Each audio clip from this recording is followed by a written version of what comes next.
I'll address the Elon. Well, Elon Musk is not real. I thought everyone knew that was not real. They've tagged the wrong thing there. I don't even know where that came from.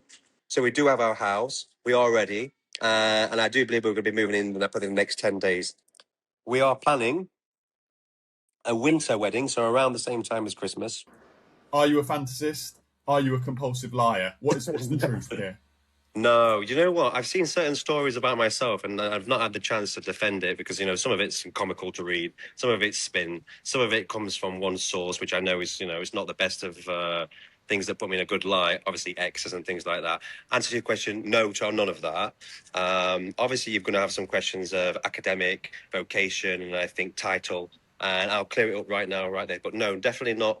Don't fall in that narcissist category, lying category. Don't really like liars myself. Do everything with honest. Quite a private person, and I think when people don't have enough information on something, a lot of people make it true, or make things up and then tell them it's the truth because they're controlling their own narrative, and then those like-minded people tend to jump on the bandwagon, and before you know it, you've got 10 people, 20 people multiplying.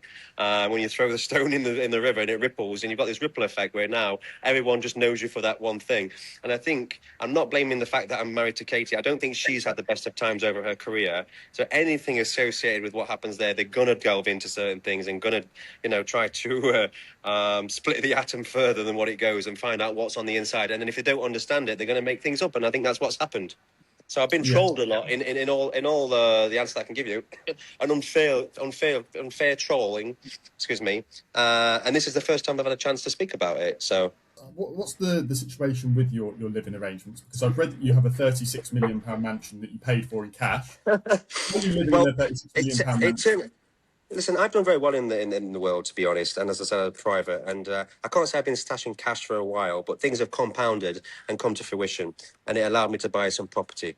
And it actually is a little bit more than 36 million because I actually negotiated the art with it, so it was actually more like 41, and it's fully purchased actually.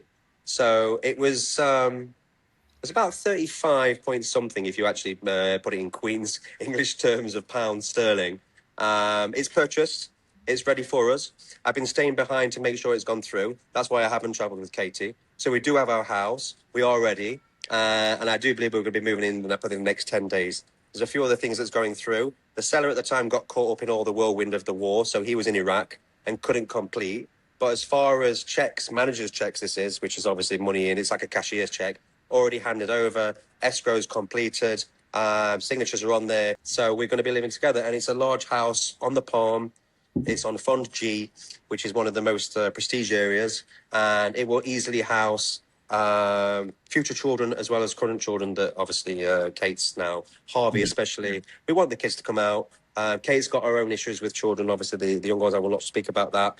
And of course, she's got Junior and Princess, and we've been in the house, we've seen the house, we've completed it, and Kate's paid nothing for the house. I want you to know that. But she will be part owner of the house, obviously, going through. It'll be gifted from my side because I'm sponsoring Kate as a wife for the sponsorship for her residency, which you would do normally as a husband. Okay. On your LinkedIn, and you spoke about this before, your holding group or a holding group, or holding company, registered in the Virgin Islands. Yes. I've saw some paperwork this week that showed that company was dissolved in 2024. Is that the case? And what kind of happen? There's a hold co and there's an invest co. The invest co never featured any money going through it. The hold co, I can tell you, has a liability. I went and got a loan. So once I was going in let's say the latest of next generation electric vehicles and future energy transition, that was the plan. I quickly found myself on a project that was green lit with money available. The holdco actually has a liability. It has a couple of 100 million loan there, which I don't start paying back for another, I think, 400 days. And then there's obviously a percentage per year. The Investco is dissolved because that was purely for the Middle East. And the idea was that I was going to maintain that from the British Virgin Islands. It's an overseas territory of the United Kingdom, so it's very easy to obtain something in Abu Dhabi where it follows English common law, and that was the only reason, and it just didn't work for me. So it's not that it's dissolved, it's still registered. I haven't paid the fees on the 100 million and I didn't need it for it. My current one, Aura Worldwide Holding, is not dissolved, currently has a liability which will start being paid back, and that's how I've been able to pay for things, obviously. So I quickly found, although I've built a car and we've tooled a car, next generation of energy transition, We've not brought anything to market at all. But that's how I got my sustained loan, and this is how I was able to build the company up and also register in the British Virgin Islands, because it was large amounts, of course, for authorised capital. Not hiding anything, not sticking anything anywhere. I would tell you if I had some things there. If I had the run off to Mexico money, I would tell you it's not the case. I do have the document, and that says it was dissolved on the world. It's Aura Worldwide Holdings Limited, dissolved on the 5th of November 2024. That one was different to the Middle East investment. So the Worldwide Holdings is it was attested and notarized here past that. So even at that point, it was still featured on the British Virgin Islands. So I continue to be the director for the company, and I can tell you it's fully fledged with its liability. Why is it showing on their site as dissolved there? That's just what I'm trying to clarify. Because it shouldn't show. What, on the British Virgin Islands site? Yeah, on the official documentation on their register of companies, it says no, it shouldn't be shown. Dissolved. Only the investco's not being paid. The worldwide is fully fledged. Okay, still going. Yeah, and I'll give you the updated. The share certificates are still there. Registration is still there, and there's no fees to pay. Everything's up to date. It's very easy to register a British Virgin Islands company. The hardest part is if you want to obviously facilitate in getting a loan on a project, or if it's greenlit or sanctioned. So the dissolve is not. It's not definitely not dissolved. 100% it's there. So it's and we haven't changed any names or moved anything. It remains the same. Yeah. And so what you're living off now is effectively the loans through that company that you had for this project. No, not at all. No, not at all. I've invested in other groups as well. They pay me a dividend, sit on several boards. So there's 4 or 5 big decisions I make in the day. That loan is purely for that project. I can't take anything out of that other than what I've generated with funds from it. So they're purely for Aura. No, that's definitely not. Even as a director, zero is taken out of that. So I don't live off that at all. Okay. If I was to, I would obviously make it a lucrative amount every 3 months and pay myself a sum or a bonus, but that's not the case. No, I'd rather generate, because I've got to start paying back that loan, in the next 400 days. So the project's got to be up there, and I don't want to be in the red. So there's the picture of one that you've got Elon Musk, but I wanted to ask you about the Kim Kardashian one, because you told me that picture of her was legit. She's wearing an Aura branded cap with the Skims logo on the side. I'll address the Elon. Well, Elon Musk is not real. I thought everyone knew that was not real. I was tagged in that. It was there. I let it go. I thought, okay. I thought that was pretty obvious to everyone. As far as an actual contract with Skims, for her to post my actual picture that I reposted, they wanted upwards of $12 million just to feature on a 30-day, not story, but grid wall, okay, in order to be part of the event, which is a no-no. And, we went ahead and did it anyway. So that there's no legal repercussions from it, but it landed because of the Skims issue, nothing else. Well, if we pivot to your LinkedIn, on there, you've obviously outlined your Aura. There's also I believe it's under your experience or your working background, that you were a founder or co-founder of the Blue Diamond Hotel Group. But Blue Diamond Group defense contract. They've tagged the wrong thing there. I don't even know where that came from, and it's since been changed. Yeah. I never managed my LinkedIn. I just always left it. I don't even manage my social media as Instagram, to be honest. So that's probably why this type. 1 or 2 things I've got access to it. LinkedIn, I don't bother with it at all. So that was put together by an assistant then, your CV. Yeah, they just put everything that's there. So Blue Diamond there, and it's just funny because they don't work for Blue Diamond Hotels Hospitality. I've never claimed that either. Never even claimed that. So because on there as well, even I had to go and look into. I thought, you better change that, because I don't want to end up in legal things, especially if I do have a certain amount of wealth accumulated. I don't want to lose anything overnight, and certainly don't want to be sued. I do business in the US, and there's certain things that's there, and I'm like, what is this? So pulled up on a lot of things, to be honest, mate. In all fairness, I was going to say upon that. I mean, maybe it is worth changing, because there's certain things there. Has it not been changed since? I don't know. Listed as the director of philanthropy at the King's Trust, which they said isn't true, and also as a Labour Party board. No, I listen. I barely follow the Labour Party, but if I sit on any fence, I would go with those chaps. Let's say at the time, but I'm non-domicile, so I live out the realm of the UK politics. In all fairness, now. Okay, yes, with Hamira that I mentioned, the British Embassy and the Scottish House, and going forward, happy to meet and do business. But as far as political stratosphere, I don't have any views on it in all four days. If I was going to fall in a category, yes. And of course, I'm a royalist, so I'm a big fan of any Prince's Trust and anything going forward. but definitely not. I think that's been hyped up on and just made to look better than what it is, and it needs to come down. So no, Yeah, I can't take the showmanship of it, but I'll take the accountability of it. But it definitely needs to change, and yeah. I was going to because say, yeah, you probably should it's speak not to her good because by there's a any list of means. awards Yeah, as well. Again, yeah. that aren't you're listed as the leader of the year 2016 Mm, by the National Business Awards, but that was yeah. the CEO of Green King, Well, Rooney it's Anand. the same as like if you Google things, it came up that I was a professional footballer for a while. Not true. And also that I'm 43, which I'm not, from Manchester. I've only just turned 42, so I was obviously reading this. I'm 41 at the time when I'm reading 43 in Manchester. So there's also miscommunication, transcripts, information, and people try and find out anything, you But know. this is your LinkedIn, is what I'm saying. That's why it's kind of people. You're the face of it. I know your assistant saying your assistant did it. Yeah, I don't manage That does those need things. Yeah. updating. Otherwise, I think That that's just, where a lot of in all it's stemming fairness, from. listen, I'll get it updated. If I could get on there with a password from my phone, I'll get on there and change it myself. If not, I'll just tell them to take it down and rewrite it. But it's Yeah, something that I've not actually put eyes on. There's obviously a few things on there that do, speak the truth or showcase everything else. Other things are probably being Googled and misrepresented. Misrepresented. Katie does want to live in the UAE, and she obviously wants to bring her children, which is normal.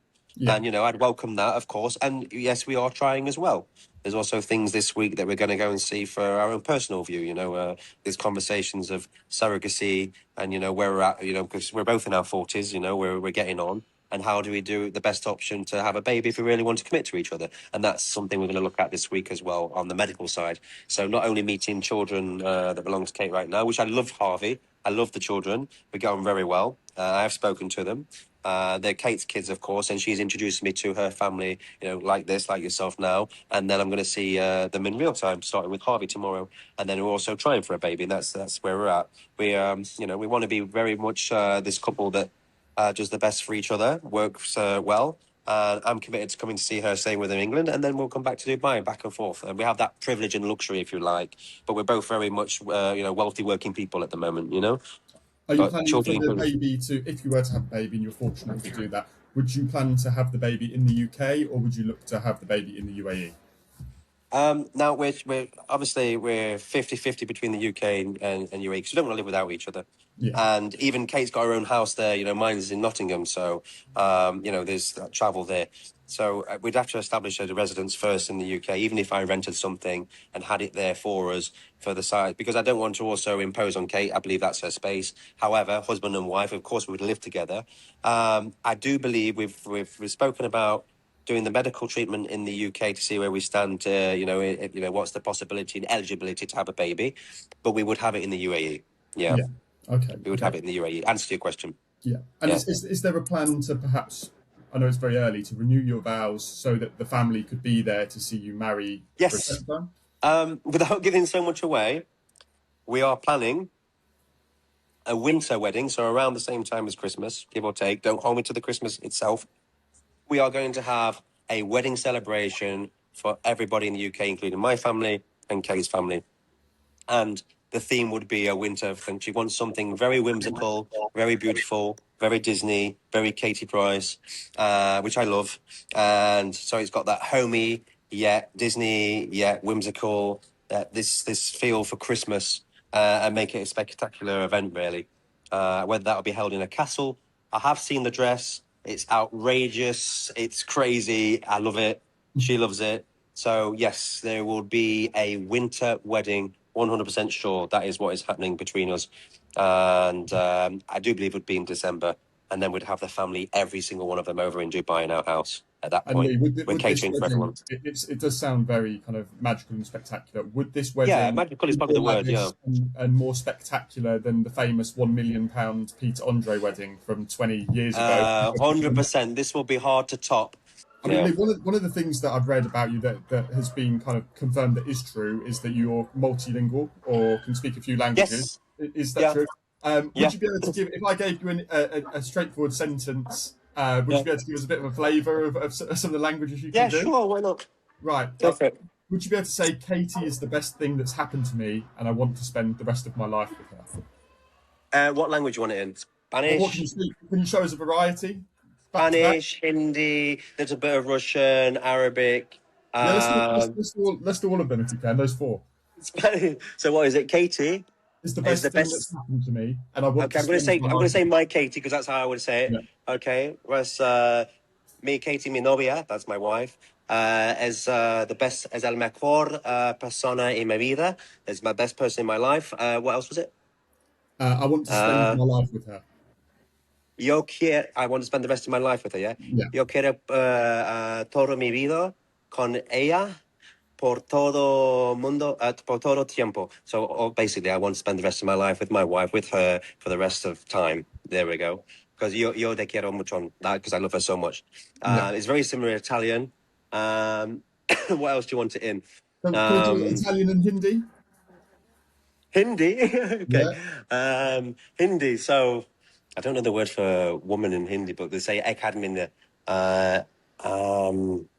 Hindi I'm going to struggle with because it's like broken down. And if anyone who listens to Hindi will say that's not right, and I want to get it right with the lingua. But let me try and do it in Hindi for you. Katie is the best thing in my life. I want to spend the rest of my life with her. And I've got to do it. I don't like doing the Indian accent. Okay. Katie, pura achaye, number ek admin. How else is it? She's the Katie. I love her. I'm trying to do it word for word, the translation, but it would make sense to anyone who understands Hindi or Urdu. It's the same, Pakistani and Hindi, and obviously in Arabic is it's a bit more beautiful because it's all with peace and salam. And when you speak in obviously the feminine side because it's towards your wife. And أحبك, which means I love her. So أنا أحبك بس إن شاء الله والله. Katie, what else? It should be called Katia in Arabic. So it's the same formantal, but Spanish is my strong suit. Russian, let's see. I mean, if I'm with a Russian person, it's better to balance off of them. But in Russian, это моя девушка. Я хочу Katie завтра и послезавтра и and that's it really. So that's like I'd want her forever and ever. So it's not always like translation. So Yeah, yeah. No, I hope thank that you. helps. It was good to see. No, very, very So yeah, impressive. Spanish, Hindi, Russian, a little bit of Arabic. So yeah.